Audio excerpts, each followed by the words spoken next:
தஞ்சாவூர் பழைய பேருந்து நிலையம் அருகே பேரறிஞர் அண்ணா நூற்றாண்டு அரங்கில் திருவையாறு தமிழ் பேரவை, தமிழ்வழி கல்வி இயக்கம் தமிழ்நாடு ஆகியோர் இணைந்து நடத்திய தமிழ்வழி கல்வி உரிமை சிறப்பு மாநாடு பேரணியை தொடர்வண்டி நிலையத்தில் இருந்து பூண்டி புஷ்பம் கல்லூரி செயலாளர் கிருஷ்ணசாமி தொடங்கி வைத்தார். தொடர்ந்து பேரணி அரங்கத்தை அடைந்தவுடன் தமிழ்வழி கல்வி இயக்கம் தலைவர் சின்னப்ப தமிழர் தலைமை வகித்தார். பொது அரங்கம் நிகழ்வு நடைபெற்றதை திருவையாறு தமிழ் பேரவை தலைவர் முருகராசு தலைமை தாங்கினார். தொடர்ந்து தேசிய கல்விக் கொள்கை தலைப்பில் பேராசிரியர் உமா மகேஸ்வரி இந்த காலத்தில் புரட்டி சுட்ட வடை பற்றியான கதையை சொல்லி அரங்கத்தை அதிர வைத்தார். விசிக துணை பொதுச் செயலாளர் வன்னியரசு கலந்து கொண்டு சிறப்புரையாற்றினார். தஞ்சை துணை மேயர் அஞ்சுகம் பூபதி, பாரத கல்வி குழுமம் செயலாளர் புனிதா கணேசன் ஆகியோர் கலந்து கொண்டு சிறப்புரை வழங்கினார்கள். பேராசிரியர் உமா மகேஸ்வரி கலந்து கொண்டு தேசிய கல்விக் கொள்கை பற்றி இந்த காலத்து பாட்டி வாடை சுட்ட கதையை சொல்லி அரங்கத்தை அதிர வைத்தார்.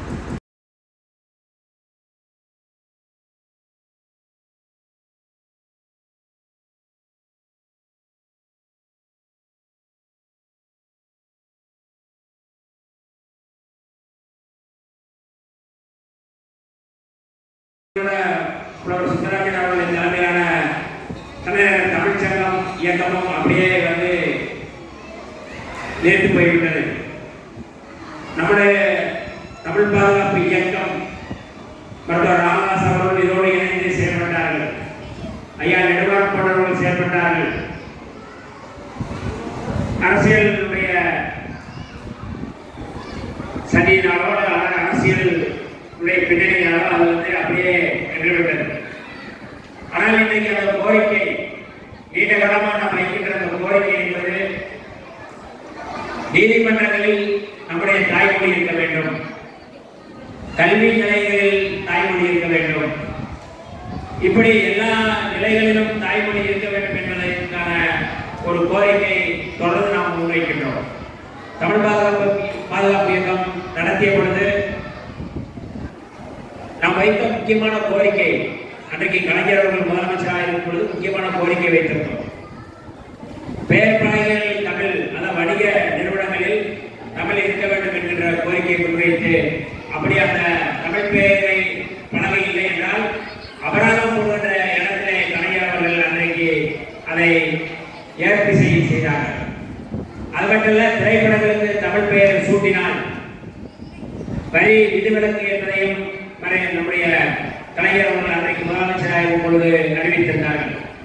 அப்போது நிறைய தமிழ் படங்கள், அதாவது தமிழ் படங்களுக்கு தமிழ் பெயர் சூட்டி வந்தது. அதற்கு காரணம் தமிழ் பாதுகாப்பு இயக்கம், நம்முடைய தலைவர் எழுச்சி தமிழர் தொல் திருமாவளவன் அவர்கள். ஏன் இதை சொல்கிறோம், கோரிக்கையை முன்னெடுக்க வேண்டியதே இருக்கின்றது. இன்னைக்கு திரைப்படங்கள்ல எத்தனை படங்கள் ஆங்கில படங்கள்லாம் வந்திருக்கு. எடுக்கிற படங்கள் தமிழ் படங்கள், ஆனா எடுக்கிறது பீஸ்ட் எடுக்கிறான் படங்கள்ல. என்ன சொல்லணும், மாஸ்டர் எடுக்கிறாங்க, ஆனா எடுக்கிறது தமிழ். தமிழ் மக்களுக்காக, தமிழ்நாட்டுக்காக, தமிழர்கள் பார்க்கக்கூடிய படங்களுக்கு ஆங்கிலத்தில் பெயர் சூட்டுகின்ற அவலம் இன்றைக்கும் தமிழ்நாட்டிலே இருக்கின்றது. ஆனால் தமிழ்ல நாங்கள்லாம் தமிழர்கள் தான் அப்படின்னு சொல்லிக்கிட்டு இருக்கிற நிலைமையிலையும் இது மாதிரியான ஒரு ஆங்கில மோகம் கொண்டு இந்த திரைப்படங்களை எடுத்துக்கொண்டிருக்கிறார்கள். ஆக இப்படிப்பட்ட ஒரு சூழலில் இந்த தமிழ் கல்வி இயக்கம், தமிழ்வழி கல்வி இயக்கம் நடத்துகின்ற முன்னெடுக்கின்ற இந்த கோரிக்கைகள் நீண்ட காலமான கோரிக்கைகள் தான். ஆனால் இன்றைக்கு ஆளுகின்ற பாரதிய ஜனதா கட்சி, பாஜக, RSS சக்திவார இயக்கங்கள் நம்முடைய தாய்மொழியை அளிக்கின்ற வகையிலே ஒவ்வொரு செயல் திட்டத்தையும் முன்னெடுக்கிறார்கள். குறிப்பாக தேசிய கல்விக் கொள்கை என்ற பெயரில் 2019 அவர்கள் அறிமுகப்படுத்தினார்கள். 2020 அதை நடைமுறைப்படுத்துகின்ற வேலையை செய்தார்கள். தேசிய கல்விக் கொள்கையில் மும்மொழி கொள்கை இருக்க வேண்டும் என்பதால் நம்முடைய செயல் திட்டம், சதித்திட்டம். தமிழ்நாடு என்பது இருமொழி கொள்கையை உள்ளடக்கியது. தமிழ்தான் ஆங்கிலம் இணைப்பு மொழியாக இருக்கின்றது. தமிழ்தான் முக்கியம், முதன்மை. ஆங்கிலம் அதுக்கு இணைப்பு மொழி. ஆனால் இன்றைக்கு தேசிய கல்விக் கொள்கை என்கின்ற பெயரிலே பாரதிய ஜனதா அரசு முன்னெடுக்கின்ற மூன்றாவது மொழி என்பது இந்தி மொழி. இன்றைக்கு அவர்கள் மூன்றாவது மொழி இந்தி மொழி என்று சொல்வார்கள். அதை ஏற்றுவிட்டால் போக போக அதுதான் முதன்மை மொழியாக அவர்கள் மாற்றுவார்கள். இந்தி முதன்மை மொழியாகிவிட்டால் அதற்கு பிறகு சமஸ்கிருதம் தான் அதனுடைய முதன்மை மொழியாக மூல மொழியாக மாற்றுவார்கள். இதுதான் அவருடைய செயல் திட்டம். இதை புரிந்து கொண்டுதான் தமிழ்நாடுடைய முதலமைச்சர் மரியாதைக்குரிய ஸ்டாலின் அவர்கள் இந்த மும்மொழி கொள்கையை நாங்கள் ஏற்றுக்கொள்ள மாட்டோம், தமிழ்நாடு இருமொழி கொள்கையை உள்ளடக்கிய ஒரு நாடு தமிழ்நாடு. ஏற்கனவே பேரறிஞர் அண்ணா அவர்கள் என்ன கொள்கையை முன்னெடுத்தார்களோ, கலைஞர் அவர்கள் என்ன கொள்கையை தமிழ்நாட்டுக்கு என்ன கொள்கையை வரையறுத்தார்களோ அந்த கொள்கையை தான் நாங்கள் ஏற்றுக்கொள்வோம் என்பதை அறிவித்து இன்றைக்கு அந்த மும்மொழி கொள்கையை தேசிய கல்விக் கொள்கையை ஏற்காத ஒரு மாநிலமாக தமிழ்நாடு இருப்பது என்பது நாமெல்லாம் வரவேற்கக்கூடியது. பல மாநிலங்கள் அதை கூட வரவேற்றாங்க. மகாராஷ்டிராவில் கூட முதல்ல வரவேற்றார்கள். ஆனால் இந்தி தான் முதன்மையானது என்று அறிவித்த உடனே அங்க இருக்கின்ற முதலமைச்சர் மக்கள் போராட்டத்தை உணர்ந்து பெரும் போராட்டம், தமிழ்நாட்டில் எப்படி 67 நடத்திய போராட்டமோ அதை போல மிகப்பெரிய தீவிரமான போராட்டத்தை மகாராஷ்டிராவிலே மராட்டியர்கள் நடத்தினார்கள். அதற்கு பிறகு அந்த அரசு பணிந்து மூன்றாவது மொழி இந்தி இல்லை, தாய்மொழி தான் அந்த மராட்டி தான் என்று அறிவித்த பிறகுதான் அந்த போராட்டம் வாபஸ் பெற்றது. அப்போது பால் தாக்கரே சொன்னார், வெளிப்படையாக சொன்னார். பால் தாக்கருடைய மகன் உத்தவ் தாக்கரே சொன்னார், ராஜ் தாக்கரே 2 பேரும் சேர்ந்து நடத்திய போராட்டத்திலே வெளிப்படையாக சொன்னார்கள், இந்த போராட்டத்திற்கு முன்னோடி மாநிலம் தமிழ்நாடு, தமிழ்நாடு தான் இந்திய எதிர்ப்பை முன்வைத்தது. அந்த இந்திய எதிர்ப்பினுடைய தொடர்ச்சி தான் நாங்கள் மராட்டியத்திலும் நாங்கள் தொடர்ந்து வெற்றி பெறுகிறோம் என்று சொன்னார்கள். அப்படி தமிழ்நாடு முன்மாதிரி மாநிலமாக இன்றைக்கு இருக்கின்றது. இதை பொறுத்து கொள்ள முடியாததால் தான் மோடி இன்றைக்கு அவர் பிரதமராக இருக்கின்றார். ஆனால் அவருடைய தாய்மொழி இந்தி அல்ல, குஜராத்தி. உள்துறை அமைச்சராக இருக்கக்கூடியவர் அமித்ஷா, அவருடைய தாய்மொழி இந்தி அல்ல, குஜராத்தி தான். ஆனால் இந்தியை கொண்டு வருவதற்கு இவர்கள் பாடுபடுகிறார்கள். இந்தியை கொண்டு வருவதற்கு இவர்கள் எல்லா வகையிலும் சட்டத்தை இயற்றிக் கொண்டிருக்கிறார்கள். அப்படியான சட்டம் தான், அப்படியான ஒரு கொள்கை தான் இந்த தேசிய கல்விக் கொள்கை. அந்த தேசிய கல்விக் கொள்கை என்பது நம்முடைய பிள்ளைகள், இன்னைக்கு நிறைய படிக்கிற பிள்ளைகள் இருக்கிறாங்க. 5ஆம் கிளாஸ் படிக்கிற பிள்ளைகள், 6, 7, 8 என்று படிக்கிற குழந்தைகள் இருக்கிறார்கள். ஆனால் சமச்சீர் கல்வியில் தமிழ்நாடு உள்ள சமச்சீர் கல்வியில் 9ஆம் வகுப்பு வரை யாரையும் ஃபெயில் ஆகக்கூடாது. அதுதான் நாம் வைத்த மிக முக்கியமான கோரிக்கைகள். அதுதான் அந்த கலைஞர் அவர்கள் இருக்கும் பொழுது அது 9ஆம் வகுப்பு வரை எந்த இடைநிற்றலும் இருக்கக்கூடாது. இடைநிற்றல் அப்படின்னா இடையில நீங்க யாராவது ஃபெயில் ஆகிடக்கூடாது. அப்ப அவர்கள் 9ஆம் வகுப்பு வரை தொடர்ந்து அவர்கள் தேர்ச்சி பெற்று பாஸ் பண்ணி அவர்களை அனுப்பணும். இதுதான் அன்னைக்கு தமிழ்நாடு அரசு எடுத்த முடிவு. ஆனால் இன்றைக்கு இந்த தேசிய கல்விக் கொள்கையின் மூலமாக 5ஆம் வகுப்பில் ஒரு பொதுத் தேர்வு, 8ஆம் வகுப்பில் ஒரு பொதுத் தேர்வு, 6ஆம் வகுப்பிலும் ஒரு பொதுத் தேர்வு, 10ஆம் வகுப்பிலும் ஒரு பொதுத் தேர்வு, 11ஆம் வகுப்பிலும் பொதுத் தேர்வு. எப்படி இந்த பிஞ்சு குழந்தைகள் எப்படி தாங்குவார்கள்? இன்னைக்கு பிள்ளைகள் இருக்கிறாங்க, 5ஆம் வகுப்பில் பொதுத் தேர்வு எழுத வேண்டும் என்று, அரசு தேர்வு எழுத வேண்டும் என்று நாம் சொன்னா அவங்களுக்கு புரியுமா? முதல்ல இந்த குழந்தைகள் நீங்க இன்னைக்கு கவர்மெண்ட் எக்ஸாம் அப்படின்னா அவங்களுக்கு புரியுமா? புரியாது. ஏன் இதை செய்கிறார்கள்? அதான் ரொம்ப முக்கியமானது. பாஜக அரசு 5ஆம் வகுப்பிலே பொதுத் தேர்வு வைப்பதன் மூலமாக அவர்களை அங்கே ஃபில்டர் செய்வது, அவர்கள் அங்கே இடைநிற்றல் செய்வது, அவர்கள் தேர்ச்சி பெறவில்லை என்றால் அதற்கு உங்க அப்பா என்ன தொழில் செய்கிறாரோ அந்த தொழிலை செய்வதற்கு குலக்கல்வி திட்டத்தை மீண்டும் கொண்டு வருவதற்கான அந்த செயல் திட்டத்தை இந்த தேசிய கல்விக் கொள்கை வரையறுக்கின்றது. இதை இன்றைக்கு தமிழ்நாடு அரசு எதிர்க்கின்றது. நீ இந்த தேசிய கல்விக் கொள்கையை ஏற்றுக்கொண்டு பிஎம்சி பள்ளியை இங்கே தொடங்கினால் மட்டும்தான் உங்களுக்கு பள்ளி கல்விக்கான அந்த தொகை 2152 கோடி ரூபாய் நாங்கள் வழங்குவோம் என்று தர்மேந்திர பிரதான் என்ற அமைச்சர் சொல்கிறார் என்றால் எவ்வளவு அயோக்கியத்தனம், எவ்வளவு ஆணவம், எவ்வளவு திமிர் என்பதை நாம் புரிந்து கொள்ள வேண்டும். நீங்க 3 மொழி 3வது மொழியை நீங்கள் கற்றுக்கொண்டால்தான் இந்தியை நீங்கள் ஏற்றுக்கொண்டால்தான் உங்களுக்கான நிதியை நாங்கள் வழங்குவோம் என்று பாஜக சொல்கிறது என்றால் என்ன நோக்கம்? நம்முடைய பிள்ளைகள் படிக்கக்கூடாது, நம்முடைய பிள்ளைகள் மேற்கல்வி படிக்கக்கூடாது, ஏற்கனவே டாக்டர் படிக்கக்கூடாது என்பதற்காக தான் நீட் கொண்டு வந்தார்கள். முன்பு என்ன சொன்னார்கள்? சமஸ்கிருதம் படித்தவர்கள் தான் டாக்டராக முடியும் என்று சொன்னதை மாற்றி சமஸ்கிருதம் என்ன மொழி அது, சமஸ்கிருதத்துக்கும் மருத்துவத்துக்கும் என்ன தொடர்பு என்று கேட்டவர் புரட்சியாளர் அம்பேத்கர் அவர்கள். அப்படிப்பட்ட நிலையில் இன்றைக்கு தாழ்த்தப்பட்ட மிகவும் பிற்படுத்தப்பட்ட சமுதாயத்தைச் சேர்ந்தவர்கள், குறிப்பாக பார்ப்பனர் அல்லாத சமுதாயத்தைச் சேர்ந்தவர்கள் மருத்துவம் படிக்க முடியும் என்பதை மாற்றியவர். ஆனால் இன்றைக்கு நம்முடைய பிள்ளைகள் நீட் தேர்வு என்பதை கொண்டு வந்து அதை படிக்க முடியவில்லை. இதுவரை 22 பேர் வந்து தற்கொலை செய்திருக்கிறார்கள். இந்த தற்கொலைக்கு யார் காரணம்? மோடி தான் பதில் சொல்ல வேண்டும். இந்த பிள்ளைகளுக்கு பதில் சொல்ல வேண்டும், அந்த குடும்பத்திற்கு பதில் சொல்ல வேண்டும். பார்ப்பனர்கள் மட்டும்தான் மருத்துவம் படிக்க வேண்டும் என்பதற்கான ஒரு சதி திட்டம் தான் நீட் தேர்வு. ஆனால் அவர்கள் சொல்கிறார்கள், நம்முடைய பாஜக அக்கா தமிழிசை போன்றவர்கள், அண்ணாமலை போன்றவர்கள் அந்த நீட்டை கொண்டு வருவதை நியாயப்படுத்துகிறார்கள். ஆனால் நீட் கொண்டு வருவதற்கான செயல் திட்டம், அதனுடைய சதி திட்டம் என்பது அதுதான். அதே போலதான் இன்றைக்கு இந்த தேசிய கல்விக் கொள்கை மூலமாக முதலாம் ஆண்டு, அதாவது கல்லூரிக்கு போகின்ற மாணவன் முதலாம் ஆண்டு அவன் வந்து அரியர் வைத்திருந்தால் அதை முடித்துவிட்டு தான் 2ஆம் ஆண்டு போக வேண்டும். 2ஆம் ஆண்டுக்கான அரியர் இருந்தால் 3ஆவது ஆண்டுக்கு போக முடியாது, 2வது ஆண்டு தான் முடிக்க முடியும். முதல் ஆண்டு முடித்து அதிலே முடித்து விட்டோம், நான் படிக்கல அப்படின்னா அதற்கு ஒரு சான்றிதழ் கொடுப்பாங்க. 2ஆம் ஆண்டு தான் நம்ம முடித்திருக்கிறார்கள், அதற்கான ஒரு பட்டை கொடுப்பார்கள். நீங்க எது வரை படிச்சிருக்கோ அது வரை ஒரு சான்றிதழ் கொடுப்பார்கள். அதற்கு பிறகு உங்க அப்பா என்ன தொழில் செஞ்சானோ அந்த தொழில் நீ செய்ய. அப்பா முடிவெட்ட தொழில் இருந்தால் நீங்க அந்த முடிவெட்டு, அப்பா செருப்பு தைக்கிறவராக இருந்தால் நீ செருப்பு தைய, அப்பா டெய்லர் வேலை பார்க்கறாருன்னா அந்த டெய்லர், அதை கற்றுக் கொடுப்பாங்களாம். யார் கற்றுக் கொடுப்பாங்க? அரசே கற்றுக் கொடுக்குமா? எவ்வளவு பெரிய அயோக்கியத்தனம்! என்னுடைய அப்பா செருப்பு தைக்கிறார்னா நானும் செருப்பு தைக்க கூடாது என்பதற்காகத்தான் படிக்க வேண்டும். செருப்பு தைக்கிற தொழிலாளியும் IAS ஆகும், IPS ஆகும் என்று கல்வியை மாற்றிய அரசு மாநிலம் தமிழ்நாடு. அதான் சமச்சீர் கல்வி. அதுதான் இங்கே தமிழ்நாட்டிலேயே மிக நுட்பமான அரசியல். அதை மாற்றிவிட்டு குலக்கல்வி திட்டத்தை கொண்டு வருவதற்கான முயற்சியை செயல் திட்டமாக, சரி திட்டமாக முயற்சியை கொள்வது, அதை முறியடிப்பதில் இம்மாதிரியான தமிழ்வழி கல்வி இயக்கம் முன்னிருப்பது என்பது உண்மையாலேயே பாராட்டுக்குரியது.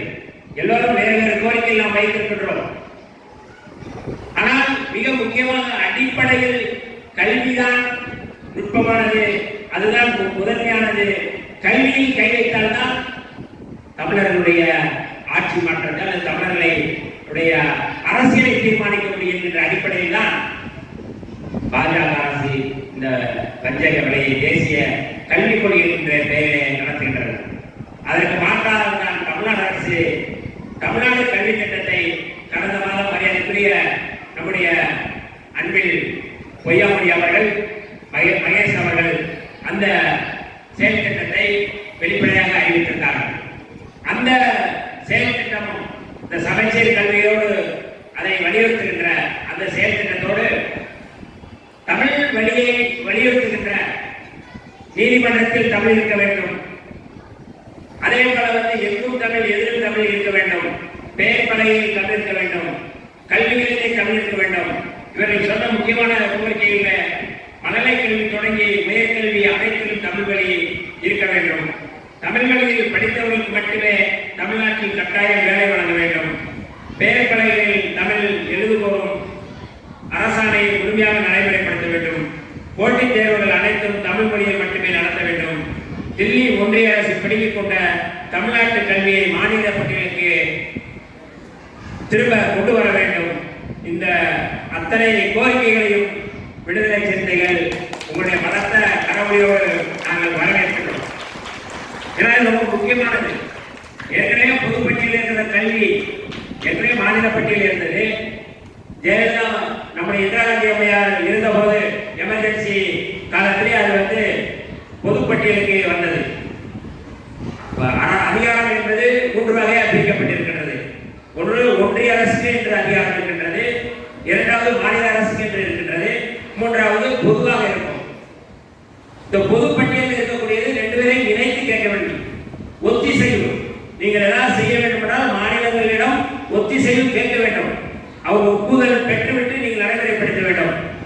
எந்த மாநில அரசிடமும் இந்த பொதுப்பட்டியல் இருப்பதை அவர்கள் கேட்பதே இல்லை. சும்மா ஒரு இன்ஃபார்மேஷன் பண்றாங்க. இதை நாம் கண்டிக்க வேண்டிய தேவை இருக்கின்றது. ஆகவே மீண்டும் மாநில பட்டியலுக்கு கல்வியை கொண்டு வர வேண்டிய தேவை இருக்கின்றது. கல்வி மட்டுமல்ல, எல்லா விதமான அதிகாரங்களையும் தமிழ்நாட்டுக்கு கொண்டு வர வேண்டிய தேவை இருப்பதை என்பதை நாம் உணர வேண்டிய நெருக்கடியான காலம். ஏனென்றால் பாரதிய ஜனதா கட்சி முன்னெடுக்கின்ற ஒரே நாடு ஒரே மொழி, இந்த இரண்டு தான் இன்றைக்கு அவருடைய வழக்கமாக இருக்கின்றது. ஒரே மொழி என்பது இந்தி மொழி, ஒரே நாடு என்பது இந்து ராஷ்டிரம், இந்து ராஜ்யம், அதுதான் ராமராஜ்யம். இந்த இந்தி மொழி வேண்டும் என்றால் அவர்கள் இந்த தேசிய கல்விக் கொள்கையை நடைமுறைப்படுத்த வேண்டிய தேவை இருக்கின்றது. பாஜகவினுடைய அல்டிமேட் அஜெண்டா, அதுதான் உச்சகட்டமான அஜெண்டா. இன்றைக்கு பாஜக இயக்குகின்ற RSS போன்ற இயக்கங்கள் இந்த நாட்டை இந்து ராஷ்டிரமாக மாற்ற வேண்டும் என்று அவர்கள் துடித்துக் கொண்டிருக்கின்ற அந்த செயல் திட்டத்திற்கு தடையாக இருப்பது தேசிய இனங்களுடைய அடையாளங்கள் தான்.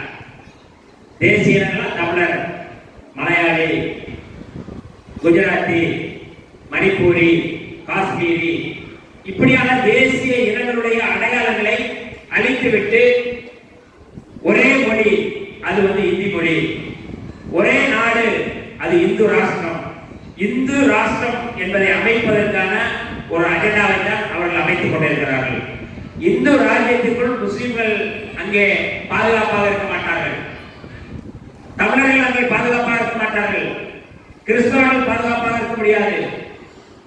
எந்த மொழிக்காரர்களும் எந்த மதத்தை சேர்ந்தவர்களும் அவர்களுக்கான பாதுகாப்பு இருக்காது. அப்ப அவர்கள் யாருக்கு பாதுகாப்பு இருக்கும்? இந்தி பேசுகின்றவர்களுக்கு பாதுகாப்பு இருக்கும், சமஸ்கிருதம் பேசுகிறவர்களுக்கு பாதுகாப்பு இருக்கும். சமஸ்கிருதம் யாருக்கு தெரியும்? யாருக்கு தெரியும்? பார்ப்பனர்களுக்கு தான் தெரியும். வழிபாட்டு மொழி தமிழில் இல்லை, அதை இங்க பேசும்போது சொன்னாங்க. கடவுளுக்கு நீங்க செய்யறீங்க. எங்க ஊர்ல நீ கோயில மணியாட்டிட்டு நீ வேலை ஓதுற, ஆனா அந்த வேலை நீ பேசுறது எனக்கு புரிய மாட்டேது. நீ பேசுற மொழி மக்களுக்கு புரிய மாட்டேது, கடவுளுக்கு புரியுதா? ஆனால் கிராமங்களில் இருக்கின்ற நடுகள் வழிபாட்டில் தமிழ் இருக்கின்றது. பெரும் தெய்வங்கள் என்று சொல்லக்கூடிய எந்த இடங்களிலும் தமிழில் இல்லை. அதை தமிழில் கொண்டு வர வேண்டும் என்பதுதான் நம்முடைய இலக்கு. ஆனால் அவர்கள் சமஸ்கிருதத்தை திணிக்கிறார்கள். தமிழ் மொழியை முற்றிலுமாக அழிப்பளிக்க வேண்டும். தேசிய இனங்களுடைய அடையாளங்கள் எச்ச சொச்சம் எதுவும் இருக்கக்கூடாது. எல்லாம் இந்தி திணிப்பை முன்வைக்கிறார்கள். இந்தி திணிப்புக்கு எதிரான ஒரு மீண்டும் போர் என்பது இந்து ராஷ்டிரத்துக்கு எதிரான ஒரு போராக மாறும். இஸ்லாமியர்கள் எங்கு பார்த்தாலும் இஸ்லாமிய வெறுப்பை கட்டமைக்கிறார்கள், கிறிஸ்தவ வெறுப்பை கட்டமைக்கிறார்கள், தலித் வெறுப்பை கட்டமைக்கிறார்கள். இந்த வெறுப்பு அரசியலை திணிப்பவர்கள், மிக மோசமாக திணிப்பவர்கள் பாஜக, RSS சம்பரிகார அமைப்புகள். நாம் கல்வி நிலையங்களை பாதுகாக்க வேண்டும், நம்முடைய பண்பாட்டை பாதுகாக்க வேண்டும். அறமன்றங்களை, நீதிமன்றங்களை நாம் தமிழில் கொண்டு வருவதற்கான முன்னெடுப்புகளை செய்ய வேண்டும். அதற்கான அத்தனை செயல் திட்டங்களையும் ஒரு அடித்தளமாக கொண்டு செயல்படுகின்ற தமிழ் கல்வி, தமிழ் வழி கல்வி இயக்கம் இன்றைக்கு சிறப்பாக முன்னெடுக்கிறார்கள். அவருடைய இந்த முன்னெடுப்பை நாம் எல்லோரும் பாராட்ட வேண்டும். அவருக்கு விடுதலை சிறுத்தைகள் எப்போதும் உற்ற உறுதுணையாக இருப்போம். தமிழ்நாட்டை பாதுகாக்க வேண்டுமானால் பாஜகவை, RSS சங்பரிவார அமைப்புகளை விரட்டியடிக்க வேண்டும். பாஜக என்பது நம்முடைய இனத்திற்கும், நம்முடைய மொழிக்கும், நம்முடைய பண்பாட்டுக்கும் அந்நியப்பட்டது. நமக்கு அதுக்கு சம்பந்தம் இல்லை. மோடிக்கு நமக்கு சம்பந்தம் இல்லை, இந்திக்கு நமக்கு சம்பந்தம் இல்லை. ஆனாலும் அவர்கள் மீண்டும் மீண்டும் திணிக்க முயற்சி செய்கிறார்கள். அதை முறியடிக்கின்ற மாநிலமாக எப்போதும் தமிழ் மண்ணையும் தமிழ் பண்பாட்டையும் பாதுகாக்கின்ற ஒரு நாடாக தமிழ்நாடு இருக்கும் என்பதில் எந்த மாற்று கருத்தும் இல்லை. நாம் எல்லா இடங்களிலும் எங்கும் தமிழ், எதிலும் தமிழ் என்பதை நிறுத்துவதற்கு நாம் தொடர்ந்து களமாடுவோம் என்று சொல்லி வாய்ப்புக்கு நன்றி கூறி